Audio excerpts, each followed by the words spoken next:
giant's jawbone left to rot.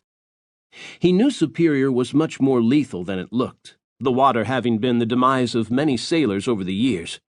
He had heard its temperatures were so cold the bacteria that made bodies bloat and rise to the surface were slowed, earning the lake the oft-referred-to phrase, "Superior doesn't give up its dead." But Liam knew little more about the shipping industry that was the heart of the city's commerce, other than if a person wished, they could travel from the Duluth harbor all the way to the Atlantic without ever leaving their ship. He wound his way through the city, brownstone buildings sliding past the windows, the sidewalks beginning to crawl with those on their way to work. Traffic was light on the highway leading out of the north side, and he followed the GPS set in the dashboard to the address Owen had given him. The homes grew progressively larger with more intricate designs the farther he drove. The gates and fences became higher, their tops pointed, entrances locked securely shut.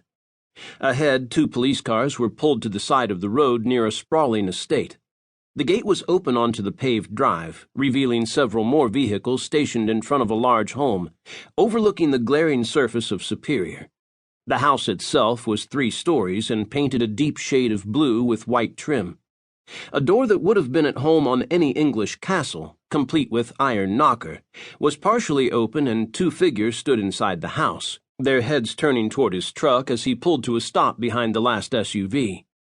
Liam climbed out as a woman stepped down from the porch and held up a hand. "Sir, I'm going to have to ask you to leave. This is an emergency scene." Liam nodded. "I know. That's why I'm here. My name is Liam Dempsey.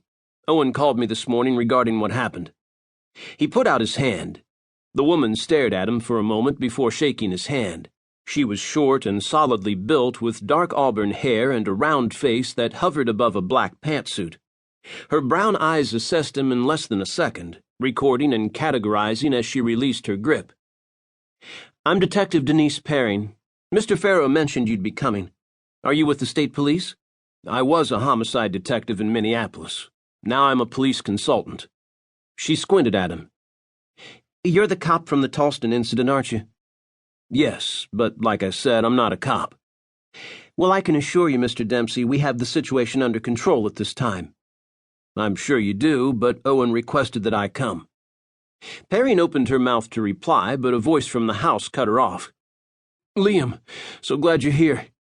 Owen Farrow trotted down the steps and hurried to them. He hugged Liam tightly before standing back, holding him at arm's length. Owen hadn't aged a day since Liam had last seen him. His sandy hair was still parted to the side, though now a white bandage clung to the back of his skull, and there wasn't a spare pound on his runner's frame. The only other difference was the slight growth of stubble on his chin and cheeks, and the watery quality of his bloodshot eyes. He'd been crying. "So good to see you." "You too, Owen. I'm sorry it's not under better circumstances." Owen's fingers tightened on his shoulders and his jaw clenched, but he managed to nod. "Thank you for coming." He turned to Perrin, who was watching them both. "Detective, I want Liam given all the authority of an investigator on your team."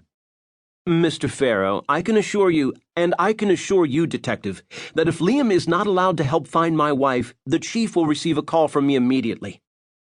Perrin swung her gaze between the 2 men, then nodded curtly. "Understood. Can I suggest that we move the conversation inside?" "Of course," Owen said, leading the way. They followed him into the towering home, passing several uniformed police officers who studied Liam with the same curiosity and distrust that had been in Perrin's eyes. The house was immaculate inside, just as Liam remembered it from his brief visit 3 years ago. Rich hardwood floors ran everywhere throughout the home, and each wall was adorned with minimalist paintings. Owen led them into a dining room that would have encompassed Liam's entire first floor. A command center was being set up on the immense dining table. Half a dozen men and women were stringing cords to outlets, and computers sat on almost every available surface. The room smelled of coffee and warm electronics. "Listen up," Perrin said, and everyone in the room paused amidst their tasks. "This is Mr. Liam Dempsey. He's going to be helping us out on this one. Everyone will treat him as a fellow investigator. Is that clear?" There was a murmur of assent from the task force, and Liam felt his skin prickle as dozens of eyes focused on him. "Okay, that's all. Carry on." Perrin finished.